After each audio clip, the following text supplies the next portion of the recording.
Hello, my dears. How are ya? Well, today Grandma wants to read you a story by Dr. Seuss. It's called Horton Hears a Who. On the 15th of May, in the jungle of Newell, in the heat of the day, in the cool of the pool, he was splashing, enjoying the jungle's great joys, when Horton the elephant heard a small noise.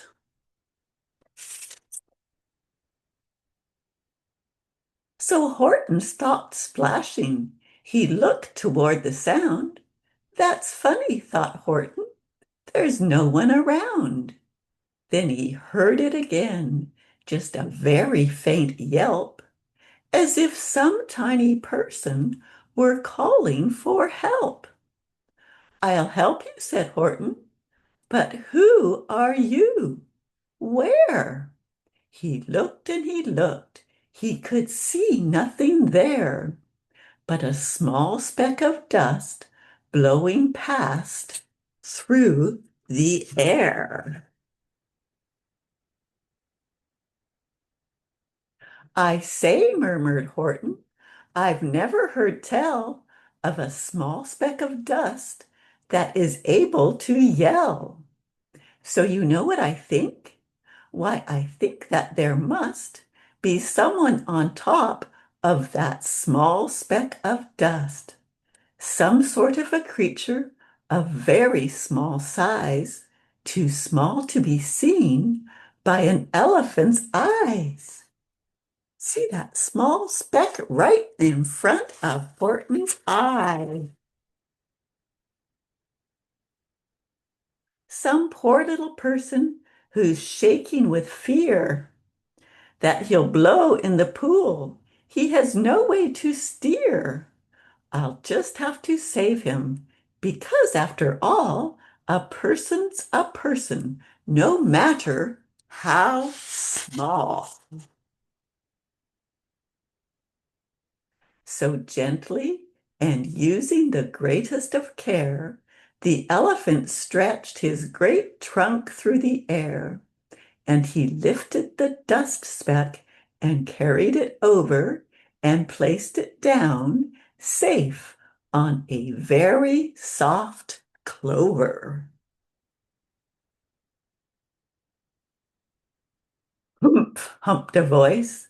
'Twas a sour kangaroo. And the young kangaroo in her pouch said, humph, too. Why, that speck is as small as the head of a pin. A person on that? Why, there never has been. I don't think there's anything on that speck of dust. Believe me, said Horton, I tell you sincerely, my ears are quite keen, and I heard him quite clearly. I know there's a person down there, and what's more, quite likely there's two, even three, even four, quite likely a family, for all that we know, a family with children just starting to grow. So please, Horton said, as a favor to me, try not to disturb them. Just please let them be. I think you're a fool, laughed the sour kangaroo.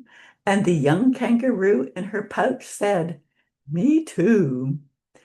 You're the biggest blame fool in the jungle of Newell. And the kangaroos plunged in the cool of the pool. What terrible splashing, the elephant frowned. I can't let my very small persons get drowned. I've got to protect them. I'm bigger than they. So he plucked up the clover and hurried away.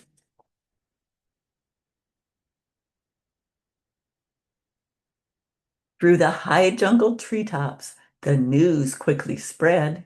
He talks to a dust speck. He's out of his head. Just look at him walk with that speck on that flower. And Horton walked, worrying almost an hour. Should I put the speck down? Horton thought with alarm. If I do, these small persons may come to great harm. I can't put it down, and I won't after all. A person's a person, no matter how small. Then Horton stopped walking. The speck voice was talking. The voice was so faint he could just barely hear it. Speak up, please, said Horton. He put his ear near it. My friend, came the voice. You're a very fine friend. You've helped all us folks on this dust speck no end. You've saved all our houses, our ceilings and floors. You've saved all our churches and grocery stores. Person on the dust speck is talking very quietly. You mean, Horton gasped, you have buildings there too? Oh, yes, piped the voice. We most certainly do. I know, called the voice. I'm too small to be seen, but I'm mayor of a town that is friendly and clean. Our buildings to you would seem terribly small, but to us who aren't big, they are wonderfully tall. My town is called Whoville, for I am a Who, and we Whos are all thankful and grateful to you. And Horton called back to the mayor of the town, You're safe now. Don't worry. I won't let you down. Do you see all those Whos busy living in their town, working and playing? But just as he spoke to the mayor of the speck, three big jungle monkeys climbed up Horton's neck. The Wickersham brothers came shouting, What rot! This elephant's talking to who are not. There aren't any whos, and they don't have a mayor, and we're going to stop all this nonsense. So there. They snatched Horton's clover. They carried it off to a black-bottomed eagle named Vladikoff, a mighty strong eagle of very swift wing. And they said, Will you kindly get rid of this thing? And before the poor elephant even could speak, that eagle flew off with the flower in his beak. Eagle is taking that flower.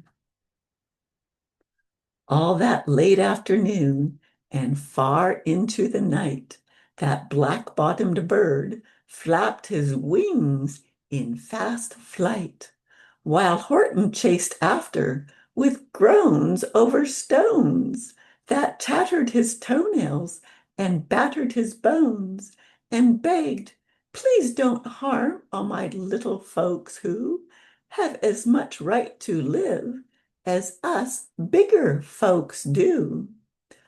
But far, far beyond him, that eagle kept flapping, and over his shoulder called back, Quit your yapping.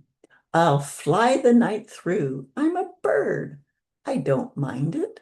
And I'll hide this tomorrow where you'll never find it. That bird is trying to get away from Horton. And at 6:56 the next morning, he did it. It sure was a terrible place that he hid it.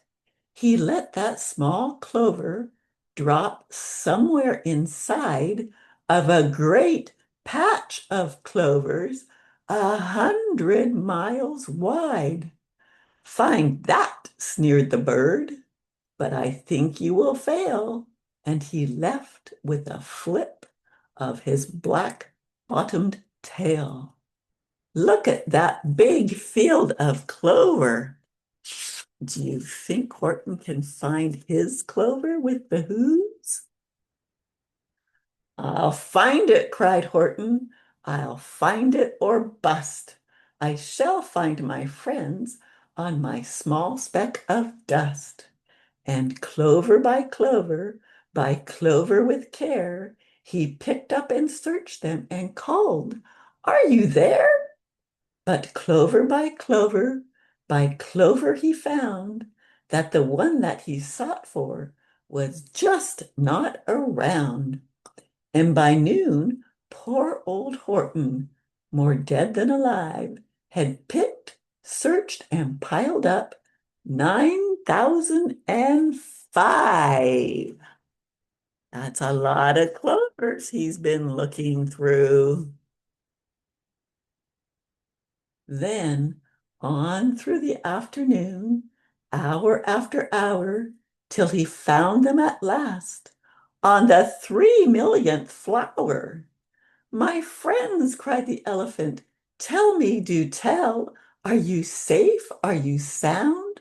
Are you whole? Are you well?" What do you think?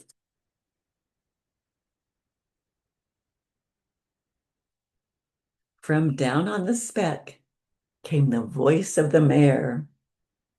"We've really had trouble, much more than our share. When that black-bottomed birdie let go and we dropped, we landed so hard that our clocks have all stopped. Our teapots are broken, our rocking chairs smashed, and our bicycle tires all blew up when we crashed. So Horton, please," pleaded that voice of the mayor's, "will you stick by us, who's, while we're making repairs?" "Of course," Horton answered, "of course I will stick. I'll stick by you small folks through thin and through thick." Horton is a pretty good friend, isn't he? "Humph," humped a voice. "For almost 2 days you've run wild and insisted on chatting with persons who've never existed. Such carryings on in our peaceable jungle. We've had quite enough of your bellowing bungle, and I'm here to state," snapped the big kangaroo, "that your silly, nonsensical game is all through." And the young kangaroo in her pouch said, "Me too."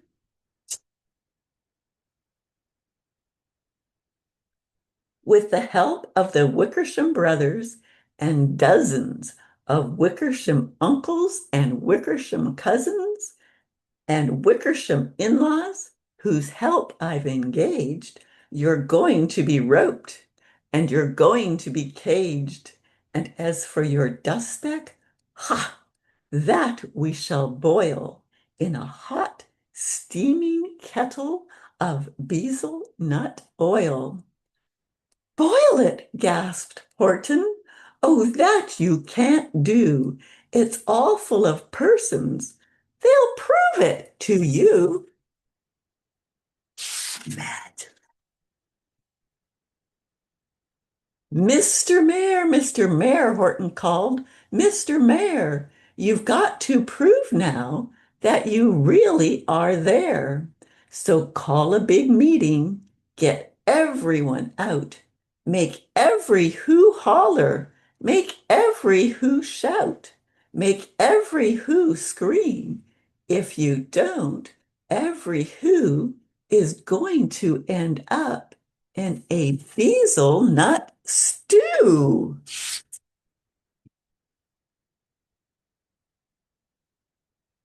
And down on the dust speck, the scared little mayor quick called a big meeting in Whoville Town Square. And his people cried loudly. They cried out in fear, "We are here, we are here, we are here. We are here. There they are in their town meeting, crying out so loud that they were here. The elephant smiled. That was clear as a bell. You kangaroos surely heard that very well. All I heard, snapped the big kangaroo, was the breeze and the faint sound of wind through the far distant trees. I heard no small voices, and you didn't either. And the young kangaroo in her pouch said, Me neither. Grab him, they shouted, and cage the big dope. Lasso his stomach with 10 miles of rope. Tie the knots tight so he'll never shake loose. Then dunk that dump speck in the bezel nut juice. Horton fought back with great vigor and vim, but the Wickersham gang was too many for him. They beat him, they mauled him, they started to haul him into his cage, but he managed to call to the mayor, Don't give up, I believe in you all.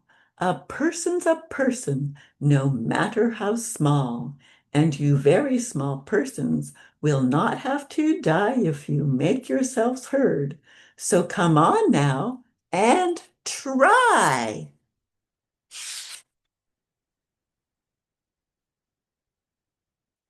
The mayor grabbed a tom-tom. He started to smack it, and all over Whoville they whooped up a racket. They rattled tin kettles, they beat on brass pans, on garbage pail tops, and old cranberry cans. They blew on bazookas and blasted great toots on clarinets, oompas, and boopas, and flutes. They're trying to make all the noise they can so that other people can hear them. Great gusts of loud racket rang high through the air. They rattled and shook the whole sky, and the mayor called up through the howling mad hubbub. Hey, Horton, how's this? Is our sound coming through? And Horton called back, I can hear you just fine, but the kangaroo's ears aren't as strong quite as mine. They don't hear a thing. Are you sure all your boys are doing the best? Are they all making noise? Are you sure every who down in Whoville is working? Quick, look through your town. Is there anyone shirking? You know what it means to shirk? Shirk means you're not working. Through the town rushed the mayor from east to west, but everyone seemed to be doing his best. Everyone seemed to be yapping or yipping. Everyone seemed to be beeping or bipping. But it wasn't enough. All this ruckus and roar, he had to find someone to help him make more. He raced through each building. He searched floor to floor, trying to find someone to do some more. And just as he felt he was getting nowhere and almost about to give up in despair, he suddenly burst through a door, and that mayor discovered one shirker quite hidden away in the Fairfax Apartments, apartment 12J. A very small shirker named Jojo was standing, just standing and bouncing a yo-yo, not making a sound, not a yip, not a chirp. And the mayor rushed inside and he grabbed the young twerp.